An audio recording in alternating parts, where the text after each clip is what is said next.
જય શ્રી કૃષ્ણ, જય માતાજી। આપ સૌનું સ્વાગત છે મન તરંગ ચેનલની અંદર। આજે એક નવી વાનગી લઈને આવી છું। એનું નામ છે લીલી ખારેકનું અથાણું।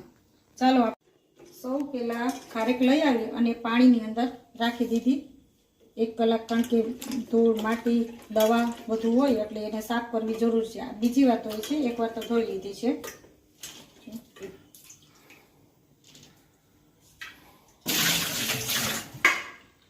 હવે આપણે ખારેકને એક અલગ પાડી લઈ અને ખૂબ કોરી અને કરી લઈએ પાણીનું। હવે આ રીતે આપણે કોરી કરી લઈએ, સાવ જરાય પણ પાણીનો ભાગ રહેવો ન જોઈએ। હવે આપણે ખારેકને કટ કરી લઈએ આ રીતે। સુકેલી ખારેકમાં તો બનાવીએ છીએ, પણ આ આપણે લીલી ખારેકનું અથાણું બનાવવાનું છે।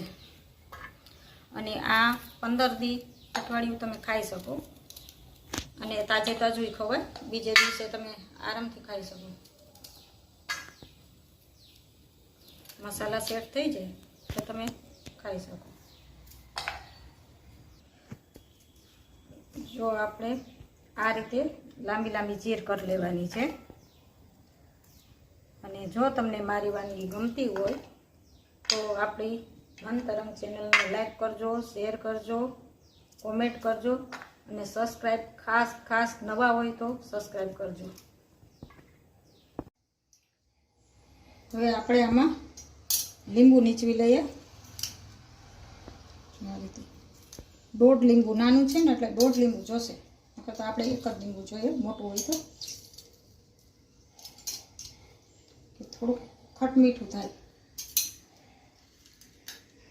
બધાને ભાવે।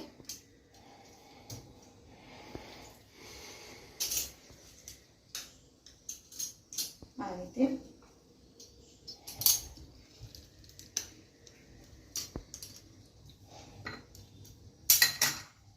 હવે અડધી ચમચી આપણે એમાં હળદર, અડધી ચમચી સિંધા મીઠું, નોર્મલ મીઠું હોય તોય હાલે, પણ આપણે છે ને સિંધા મીઠું ખાઈએ છીએ એટલે સિંધા મીઠું। હવે એને આપણે આ રીતે રેડવી દઈએ।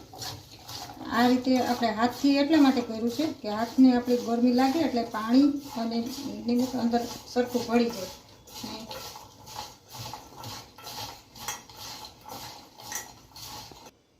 હવે નિમક, હળદર અને લીંબુ ત્રણેય મિક્સ કરી લીધા છે।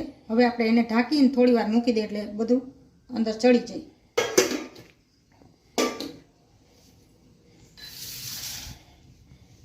હવે મસાલા માટે આપણે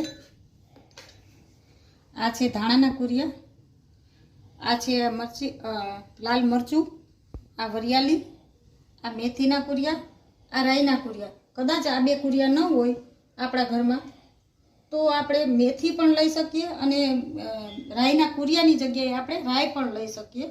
અને આ છે કાળું મીઠું એટલે સિંધા મીઠું, આ સિંધા મીઠું ને આ સંચર ને હળદર,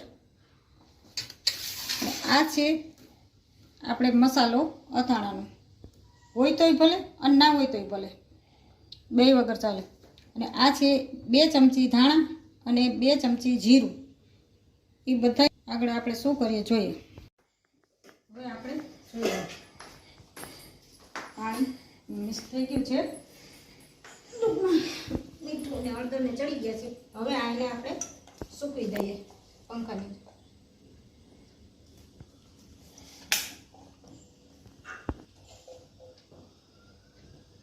10 મિનિટ રાખવાનું આપણે। હળદર, નિમક બધું એમાં ચડી જાય, લીંબુ, અને આ પંખે સૂકવી દઈએ 20 થી 25 મિનિટ એટલે આ બધું પાણી સુકાઈ જાય મસાલો કરી।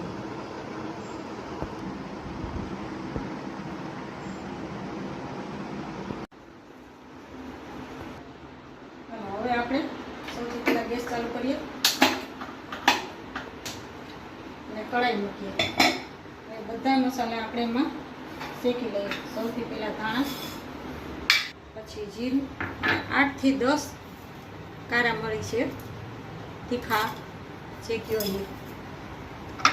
અને આ ધાણા છે, ધાણાના કુરિયા. ને આ છે ઝીણી વરિયાળી, અથાણામાં જે આપણે ઉપયોગ કરીએ ને એ. ને આ અડધી ચમચી મેથીના કુરિયા છે. હવે ગેસ આપણે ધીમો કરી દઈએ.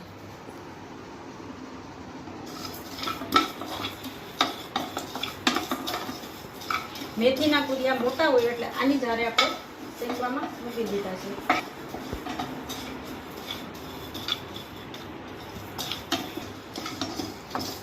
અને આપણે સરસ સુગંધ આવે ને ત્યાં સુધી આપણે શેકવાના. અચ્છા ગુલાબી થઈ જાય ને ત્યાં સુધી આપણે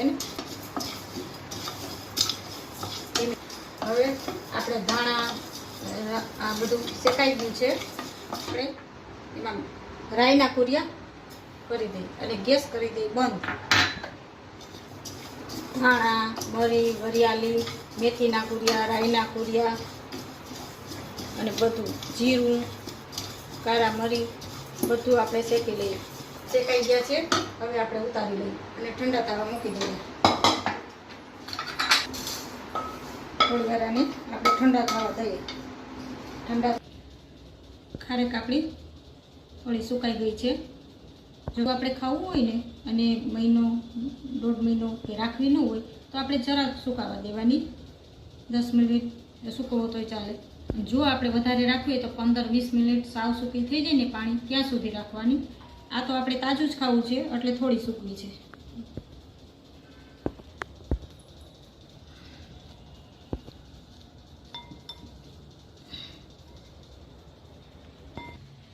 મિક્સરમાં કાઢી દઈએ.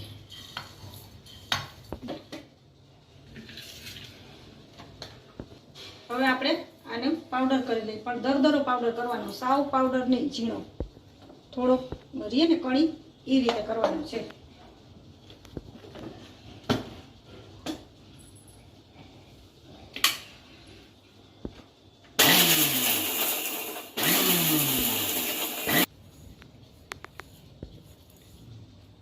હવે આપણે થોડું વઘાર માટે તેલ મૂકી દઈએ.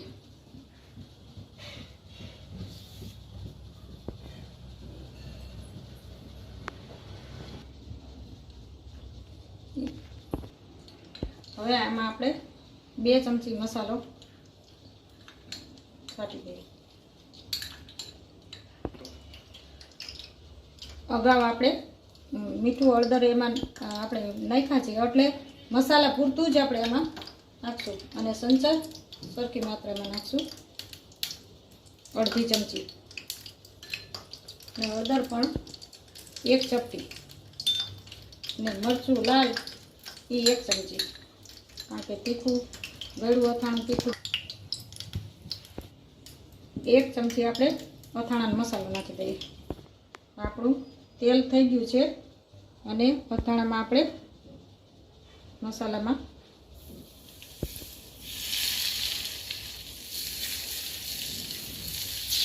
ઉમેરી દઈએ.